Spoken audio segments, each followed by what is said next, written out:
Bayangkan, setelah bertahun-tahun menjadi istri yang setia, seorang wanita justru diusir dari rumahnya sendiri oleh suaminya. Alasannya? Wanita lain. Dulu, rumah itu adalah tempat paling aman bagi Naira. Setiap pagi ia bangun dengan suara panci bergemerincing, aroma kopi Raka, dan canda kecil yang memenuhi dapur sempit mereka. Namun kini, rumah yang sama terasa seperti ruangan asing yang penuh bayangan. Tidak ada lagi suara pintu dibuka perlahan. Tidak ada ucapan, "Aku pulang," yang dulu membuatnya tenang. Suatu malam, Naira duduk di ruang tamu sambil menatap jam dinding yang berdetak seperti mengejek. Pukul 11 lewat, dan Raka belum juga pulang. Lagi. Kepulangannya semakin malam. Alasannya selalu sama. Rapat mendadak, proyek besar, klien penting. Naira sudah hafal. Tapi hatinya tetap menolak merasa tenang. Ketika suara mobil akhirnya terdengar di depan rumah, jantung Naira justru semakin mengecil. Ia berdiri, mencoba tersenyum. Pintu terbuka, dan Raka masuk dengan wajah lelah. Atau mungkin kesal? Naira tidak tahu lagi membedakan. "Aku sudah siapkan makan malam," katanya pelan. "Gak usah. Aku udah makan." Raka melepas jasnya tanpa menatapnya. Ada aroma asing yang tercium samar, parfum wanita. Bukan parfumnya, bukan parfum siapapun yang pernah ia kenal. Naira menelan ludah, mencoba mengusir pikiran buruk, tapi aroma itu terlalu kuat, terlalu baru. Di meja, ponsel Raka bergetar. Raka buru-buru meraihnya, namun Naira sempat melihat sekilas layar yang menyala. Sebuah foto. Raka tersenyum, dan seorang wanita muda berdiri terlalu dekat. Tangan wanita itu memegang lengan Raka. Pose yang intim. Terlalu intim. Siapa itu? Suara Naira pecah tanpa ia rencanakan. Raka menoleh sekilas. Wajahnya datar. "Teman kantor." "Kenapa?" Nada suaranya datar, tapi dinginnya menusuk. Perut Naira mengeras. "Foto itu.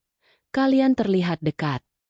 Raka menghela napas panjang seperti orang yang sedang menghadapi anak kecil yang rewel. "Naira, aku capek. Jangan mulai lagi. Jangan mulai lagi." Kata-kata itu membuat dada Naira seperti diremas. Sejak kapan ia dianggap beban? Malam itu, Raka langsung masuk kamar tanpa menunggu respon. Naira berdiri sendirian di ruang tamu, dengan piring makan malam yang sudah dingin dan lampu yang terasa terlalu terang. Perlahan, ia mematikan lampu. Kegelapan justru lebih jujur dibanding perlakuan suaminya. Namun sebelum ia benar-benar menutup semua lampu, ponsel Raka kembali berbunyi dari dalam kamar. Notifikasi muncul di layar yang terbuka sedikit. "Miss you." Naira membeku. Jantungnya berdetak keras, seperti memberi peringatan bahwa badai yang lebih besar sedang menunggu di depan. Notifikasi itu terus terngiang di kepala Naira. "Miss you." Huruf kecil yang singkat, namun cukup untuk mengoyak kedamaian yang tersisa dalam hidupnya. Malam itu, ia tak tidur. Ia duduk di ruang tamu sampai dini hari, memandangi kegelapan sambil menahan napas setiap kali suara langkah Raka terdengar dari kamar. Pagi datang dengan cahaya yang terlalu terang untuk hati yang gelap. Raka keluar dari kamar tanpa menatapnya, seolah kehadiran Naira hanyalah benda mati yang kebetulan lewat di rumah itu. "Aku pergi dulu," katanya. "Raka." Suara Naira nyaris hilang. Raka berhenti, tapi tidak menoleh. Itu siapa?" Naira bertanya pelan namun jelas. Seakan seluruh tenaga yang tersisa ia kumpulkan untuk satu kalimat itu. Raka menegang, hanya beberapa detik. Tapi cukup lama untuk menciptakan celah kecil yang membuka seluruh tabir kebohongan. "Teman kantor." "Sudah kubilang." Suaranya cepat, terlalu cepat untuk menjadi jujur. Dan ia pergi. Naira berdiri di depan pintu. Tangannya gemetar. Tidak ada suami yang bersikap seperti itu jika tidak menyembunyikan sesuatu. Tidak ada. Siang harinya, Naira memberanikan diri ke kantor Raka dengan alasan mengantarkan berkas. Staf resepsionis tampak kaget melihatnya. "Bu Naira."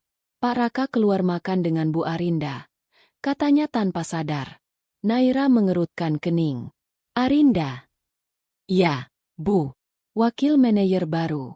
Mereka hampir selalu makan bareng, ujarnya sambil tersenyum kecil, tidak menyadari bahwa setiap kata itu menusuk seperti pisau. Nama itu, Arinda. Darah Naira mengalir dingin. Ia menunggu di lobi, memeluk tasnya erat-erat. Tak lama, pintu lift terbuka. Raka keluar bersama seorang wanita muda berpenampilan modis. Wajah cantiknya berseri penuh percaya diri. Mereka tertawa, tawa yang tidak pernah Raka berikan lagi kepada Naira. Arinda menautkan lengannya ke lengan Raka. Natural, seolah itu sudah biasa. Naira berdiri. Raka terkejut melihatnya. Wajahnya langsung berubah kaku. Arinda, yang tadinya tersenyum, menatap Naira dari ujung kepala sampai kaki. Tatapannya bukan sekadar menilai.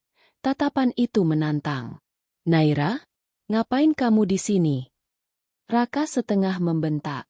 Aku hanya ingin bicara. Suara Naira bergetar. Arinda melepas tangan dari lengan Raka, lalu tersenyum tipis. Maaf, saya duluan ya. Raka, nanti sore aku tunggu pesan kamu. Dan wanita itu pergi, meninggalkan aroma parfum yang sama dengan yang menempel di baju Raka malam sebelumnya. Raka memijat pelipisnya keras. Naira, jangan buat drama di tempat kerja. Jangan buat drama. Kalimat itu seperti palu yang menghantam jantungnya. Naira akhirnya menyadari satu hal. Suaminya bukan hanya berubah. Ia sedang menjauh. Dan ada perempuan lain yang perlahan mengambil tempatnya. Dan itu baru permulaan dari kehancuran yang menunggu. Kata-kata Raka, jangan buat drama, masih menggantung di kepala Naira saat ia berdiri di lobi kantor itu, merasa seperti orang asing dalam hidupnya sendiri. Tatapan Arinda, tawa mereka, nada suara Raka yang penuh kejengkelan. Semuanya menumpuk jadi berat yang menekan dadanya hingga sesak. Namun ia masih mencoba menenangkan diri, masih mencoba percaya bahwa keadaan bisa dibicarakan dengan baik. Sayangnya, malam itu membuktikan bahwa harapannya mulai sia-sia. Ketika Naira pulang, Raka sudah menunggu di ruang tamu. Ekspresinya dingin, jauh berbeda dari sosok suami yang dulu membelainya saat ia kesulitan tidur. Kita perlu bicara, kata Raka tanpa basa-basi. Naira langsung merasa kakinya melemah. Ia duduk perlahan, mencoba tersenyum walau air matanya hampir pecah. Baik, mari kita bicarakan. Raka menghela napas panjang, seakan menyiapkan diri mengucapkan sesuatu yang tak nyaman. Tapi nada suaranya tetap tenang, justru terlalu tenang. Aku butuh ruang, Naira. Aku butuh ketenangan. Naira menunduk. Aku mengerti. Kita sama-sama tertekan. Kita bisa memperbaiki semuanya. Itu dia masalahnya. Potong Raka cepat.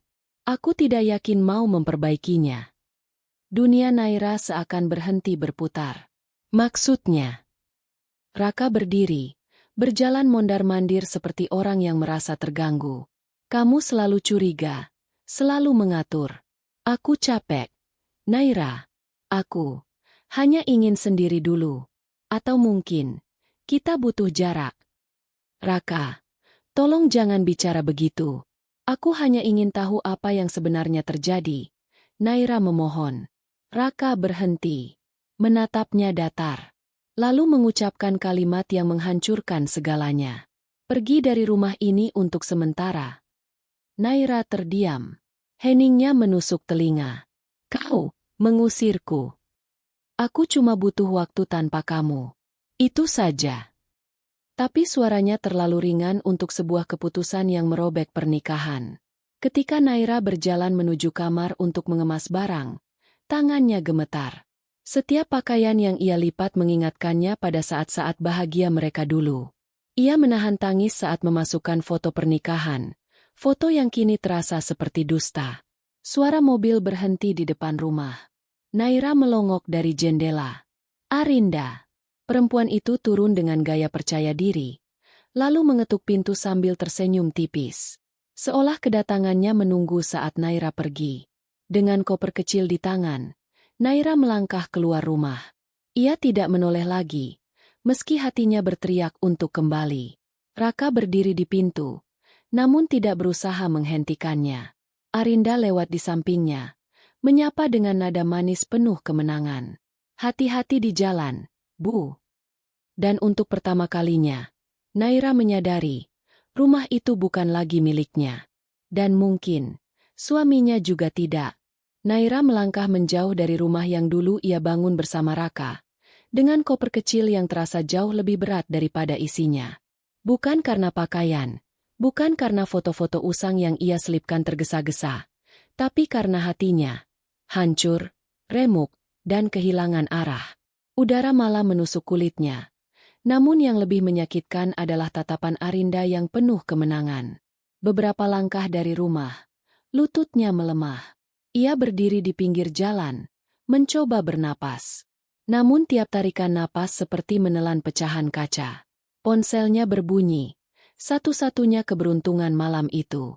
Maya, sahabat lamanya. Aku bisa jemput kamu sekarang, kata Maya tanpa banyak tanya. Suaranya lembut tapi penuh kecemasan. Tak sampai setengah jam, Maya datang. Begitu melihat wajah Naira yang sembab, Maya langsung memeluknya erat. Pelukan itu menghancurkan tangis yang selama ini ditahan Naira seperti bendungan pecah.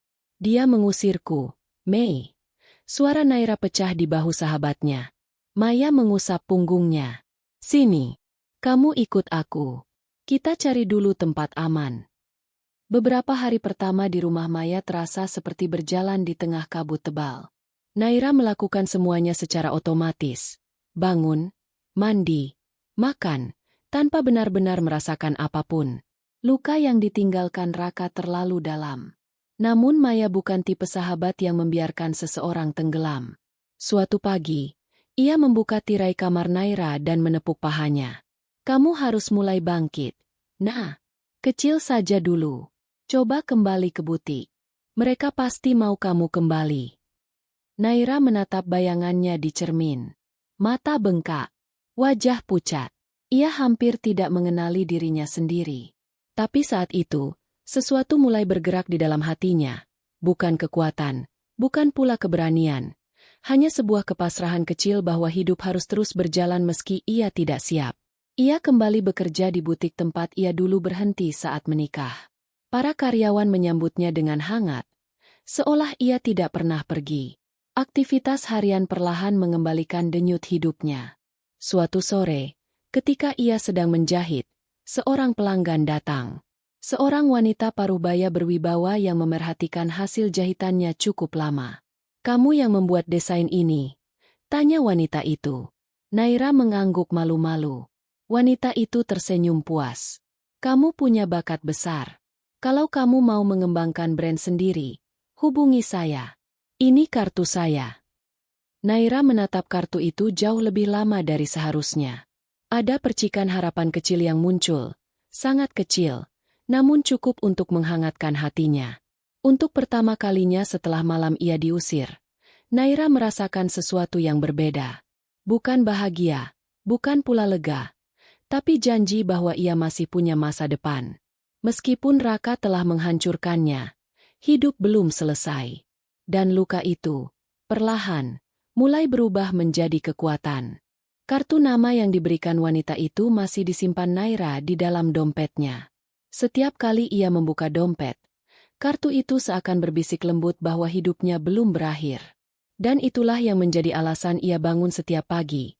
Bukan lagi karena kewajiban menjadi istri, tapi karena ia ingin kembali mengenal dirinya sendiri. Hari-hari Naira di butik mulai berubah.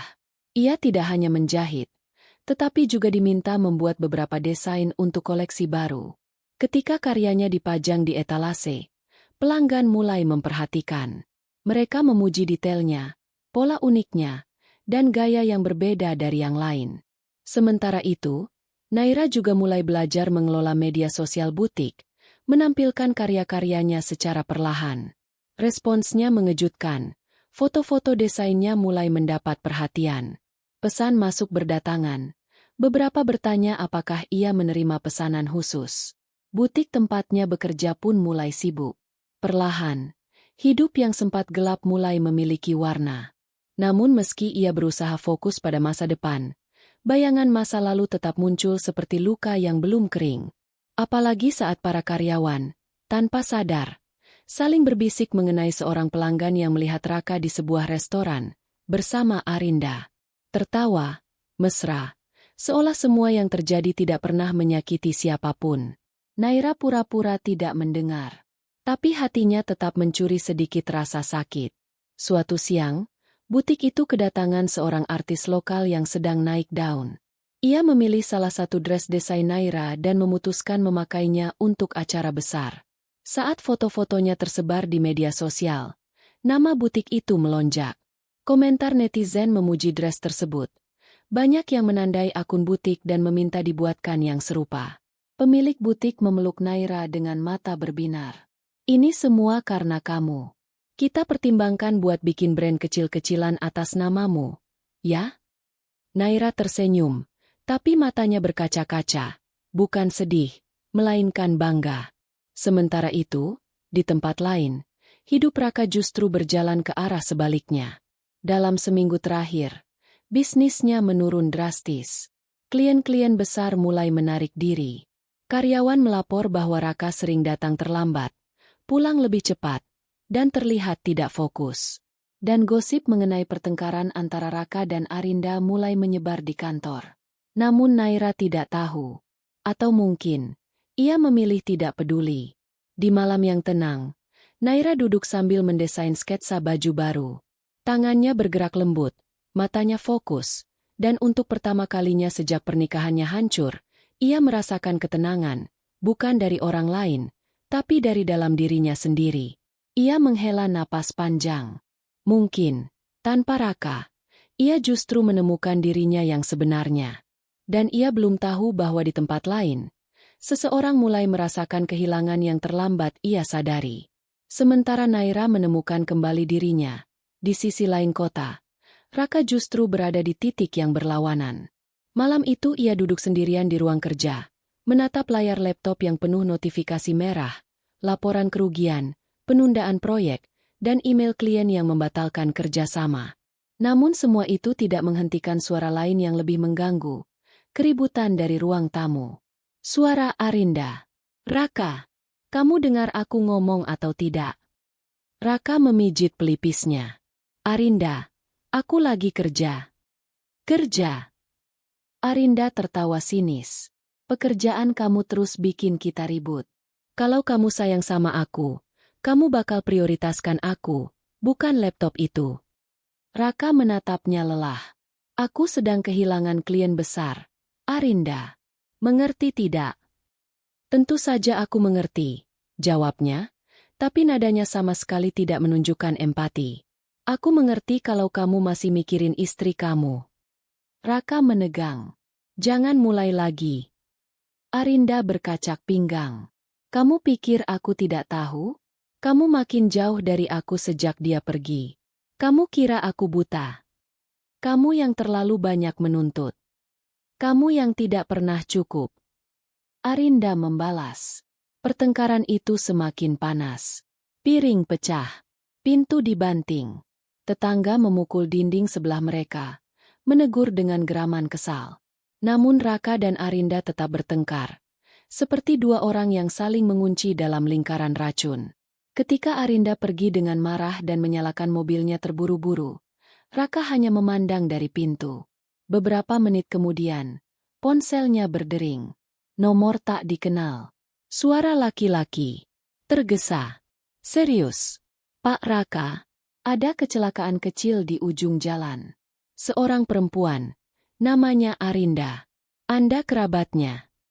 Jantung Raka serasa jatuh. Ia berlari ke lokasi kecelakaan, hanya beberapa blok dari rumah. Mobil Arinda menabrak pembatas jalan. Arinda duduk di trotoar. Wajahnya pucat, lututnya berdarah. Saat melihat Raka, ia menangis. Kamu nggak nyusul aku.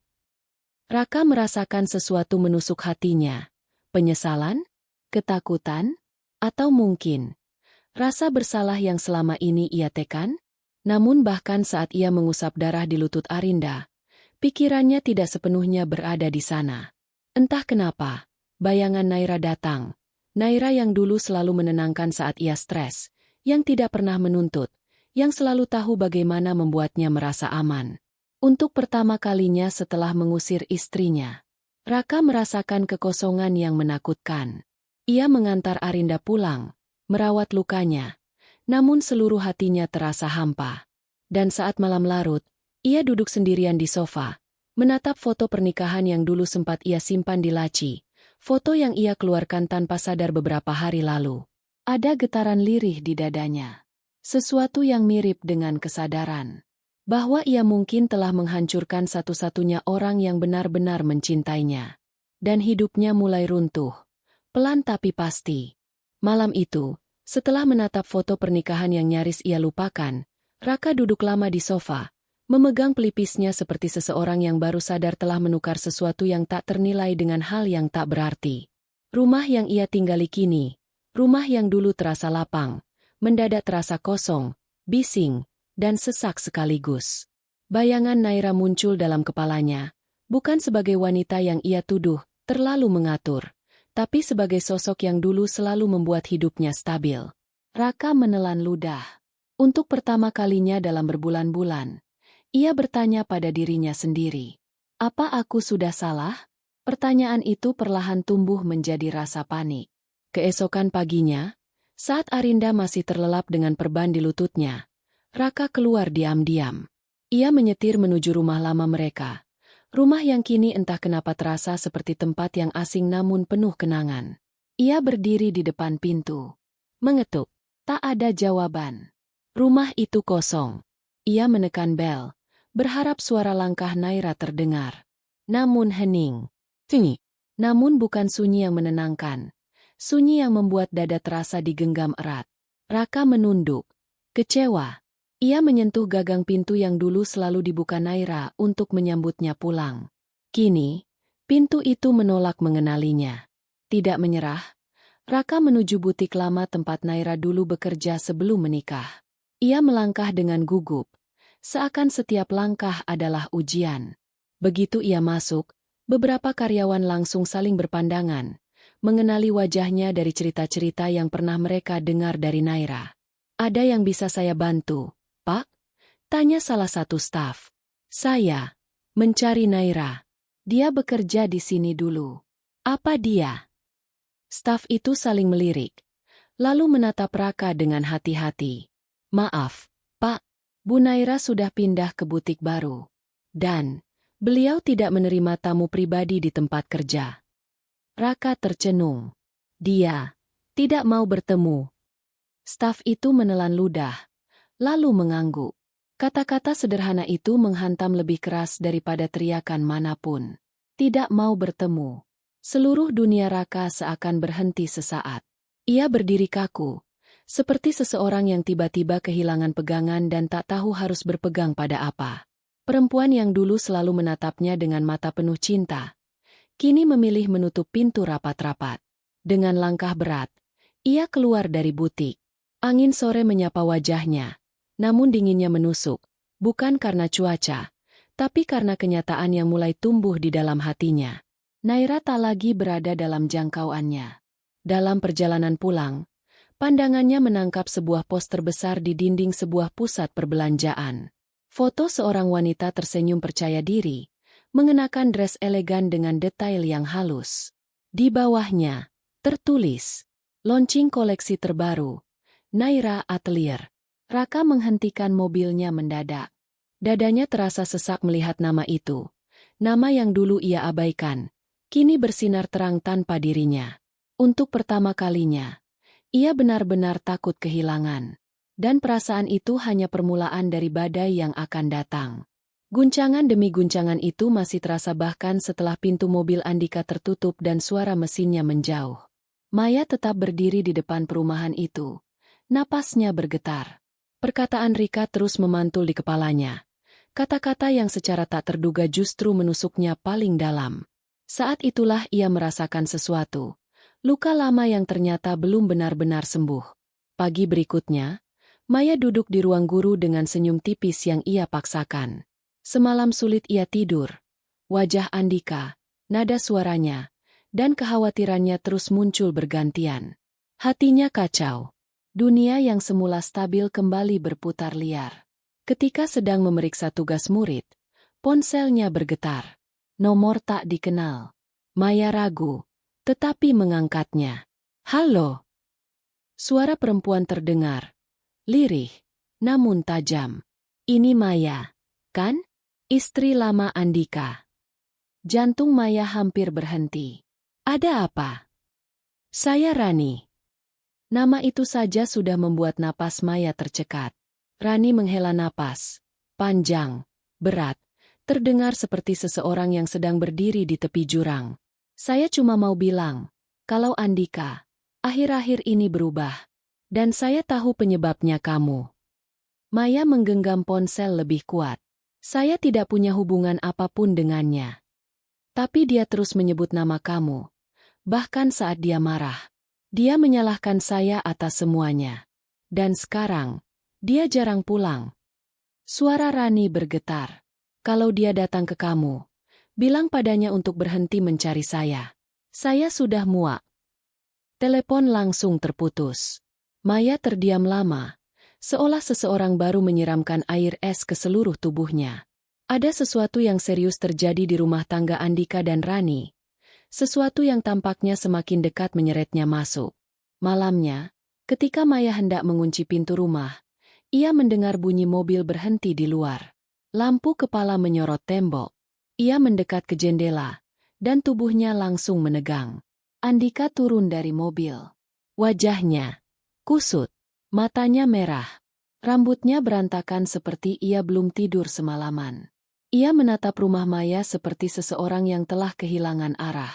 Kemudian ia melangkah, perlahan, melewati pagar, mendekati pintu. Maya merasakan lututnya melemah. Andika berhenti tepat di bawah lampu teras. Dan saat ia mendongak, suaranya pecah. Maya, boleh aku bicara? Aku butuh kamu. Kalimat itu membuat seluruh dunia Maya terguncang. Bukan karena suaranya, bukan karena kedatangannya, tetapi karena sesuatu di mata Andika. Putus asa. Dan untuk pertama kalinya, Maya takut. Takut bahwa badai terbesar justru baru akan dimulai. Kata-kata itu masih menggantung di udara. Aku butuh kamu. Maya berdiri membeku di ambang pintu. Sementara Andika menatapnya dengan mata yang sembab dan penuh letih. Keheningan itu begitu tebal, seolah waktu berhenti tepat di antara mereka. Mas, kenapa kesini? Suara Maya akhirnya pecah. Lirih namun terkontrol. Andika menunduk. Kedua bahunya turun seperti tak kuat lagi menahan beban. Aku nggak tahu harus kemana lagi. Maya menelan ludah. Mencoba mempertahankan jarak yang sejak setahun lalu ia paksakan dengan susah payah. Rani. Pertanyaan itu saja sudah membuat mata Andika memerah lagi. Dia pergi. Jawabnya dengan suara serak. Sejak 3 hari lalu. Ponselnya mati. Rumah kosong. Aku bahkan gak tahu apakah dia baik-baik saja. Maya menarik napas panjang. Ada bagian dari dirinya yang ingin marah. Ingin berkata, dulu kamu melakukan hal yang sama padaku. Namun ia menahan diri. Luka itu masih ada. Tapi ia bukan lagi perempuan yang sama seperti setahun lalu. Mas, kenapa kesini? Aku bukan tempat pulangmu. Karena cuma kamu yang bisa membuat aku tenang. Andika menatapnya. Mata berkaca-kaca. Kamu selalu bisa. Maya menahan napas. Kalimat itu bukan lagi sekadar permohonan. Itu suara seorang lelaki yang berada di ujung kehancuran. Maya akhirnya mengizinkan Andika duduk di ruang tamu, dengan jarak yang jelas. Andika mengusap wajahnya. Aku nggak sangka pernikahanku bakal seberantakan ini. Rani, dia sering marah, curiga, bahkan lempar barang. Dia bilang aku terlalu sering menyebut namamu. Maya terdiam. Mas menyebut namaku untuk apa? Andika menutup wajahnya dengan kedua tangan. Entahlah, mungkin, karena aku belum benar-benar ikhlas saat kamu pergi. Untuk pertama kalinya, Maya merasakan sesuatu yang mirip dengan emosi yang campur aduk antara kecewa dan iba. Tapi Mas sendiri yang mengusirku. Aku bodoh, Andika berbisik. Aku kira hidupku akan lebih baik. Aku kira dia pilihan yang tepat. Tapi semua berantakan. Maya memejamkan mata. Dan sekarang Mas datang ke aku. Aku cuma ingin bicara, bukan minta kembali. Aku cuma capek. Nada suaranya terlalu jujur, terlalu rapuh. Namun sebelum Maya bisa membalas, terdengar suara keras dari luar, brak. Seperti seseorang membanting sesuatu. Maya dan Andika serempak menoleh. Ada bayangan di balik pagar. Gerakannya cepat, gelisah. Dan ketika bayangan itu mendekat lampu teras, wajah Maya langsung pucat. Rani, dengan mata merah liar dan napas terengah, memandang Andika dan Maya seperti seseorang yang baru saja kehilangan kendali dirinya. Jadi ini tempatmu sembunyi, Dik? Suaranya retak, penuh amarah yang menahan tangis.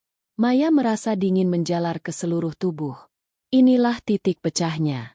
Dan tak ada seorang pun yang siap menghadapi ledakan berikutnya. Rani berdiri di depan pagar. Wajahnya merah basah. Matanya seperti api yang terbakar oleh rasa takut dan marah bersamaan. Nafasnya terengah. Bahunya bergetar. Maya menahan diri untuk tidak mundur. Sementara Andika langsung berdiri dan melangkah keluar. Rani, kamu ngapain datang ke sini? Andika mencoba mendekat. Namun Rani menepis tangannya dengan kasar. Aku cari kamu 3 hari. Kamu hilang. Dan ternyata kamu di sini. Di rumah mantan istrimu. Suaranya pecah. Penuh luka yang terlalu lama disimpan. Maya menelan ludah. Inilah momen yang ia takutkan. Momen ketika masa lalu, kesalahan, dan luka mereka bersinggungan dalam satu titik yang panas dan rapuh. Andika mencoba menenangkan. Aku cuma pengen ngobrol. Aku lagi kacau. Ran. Maya nggak salah apa-apa. Selalu dia. Dari dulu. Teriak Rani. Air mata kembali jatuh. Bahkan setelah aku menikah sama kamu, aku masih kalah sama bayangannya. Maya menutup mulutnya sejenak. Menahan diri agar tidak terbawa arus emosi. Tapi kata-kata Rani berikutnya menghantam keras. Aku berusaha jadi istri yang kamu mau. Tapi kamu cuma sayang sama perempuan yang sudah kamu buang. Andika tertunduk. Terdiam. Pengakuan itu terlalu jujur untuk dibantah. Maya merasakan udara di dadanya berhenti sejenak. Dulu, ia menunggu kalimat itu. Dulu, ia ingin Andika menyesal. Dulu, ia berharap Andika kembali. Namun kini, semuanya terasa terlambat. Maya akhirnya melangkah maju. Suaranya lembut, namun tegas. Rani, kalian suami istri. Kalian harus bicara. Masalah kalian bukan urusan saya. Rani terdiam, menatap Maya dengan kebingungan. Maya melanjutkan, saya bukan lagi bagian dari hidup Andika. Saya sudah melewati semua lukanya. Dan saya sudah berdiri sendiri sekarang. Andika menatap Maya dengan mata berkaca, seperti seseorang yang baru menyadari sesuatu yang terlambat ia pahami. Maya, jadi kamu beneran udah? Sudah selesai, jawab Maya pelan. Ketiga kata itu menutup seluruh pintu yang pernah terbuka. Pintu yang dulu begitu ia perjuangkan. Pintu yang kini tak lagi layak untuk dilewati. Maya mundur perlahan, lalu menutup pintu rumahnya. Bukan dengan amarah. Bukan dengan dendam, melainkan dengan kedamaian yang baru ia temukan. Di luar, tangis Rani terdengar pecah. Suara Andika berusaha menenangkannya. Maya bersandar pada pintu, dan tersenyum kecil. Akhirnya, ia bebas. Akhirnya, ia pulih. Dan akhirnya, hidupnya bukan lagi tentang masa lalu, tetapi tentang dirinya sendiri. Terima kasih sudah mengikuti cerita ini sampai akhir. Menurut kalian, apakah Maya melakukan keputusan yang tepat? Atau harusnya ia memberi Andika kesempatan kedua? Tulis pendapat kalian di kolom komentar. Jangan lupa like dan subscribe supaya tidak ketinggalan cerita-cerita selanjutnya.